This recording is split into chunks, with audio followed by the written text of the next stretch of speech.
নবীর একটা আদর্শের কারণে জান্নাতে যাবে। সিরত মানি আদর্শ। আর এটা আমরা কদমে কদমে মোহতাজ।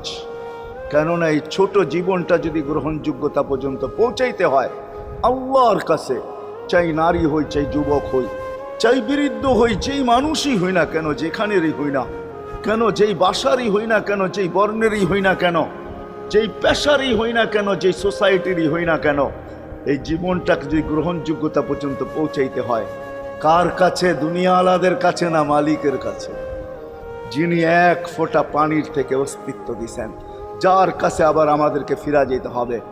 পালানের কোনো সুযোগ নাই। এই জন্যই কোরআন আমাদেরকে বোঝায় আইনাল মাফার।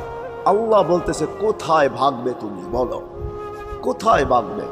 কবির কথাই সত্য, যদিও নাকি পালাও তুমি আকাশেতে লাগিয়ে সিঁড়ি, সিঁড়ি লাগাও যদি আকাশ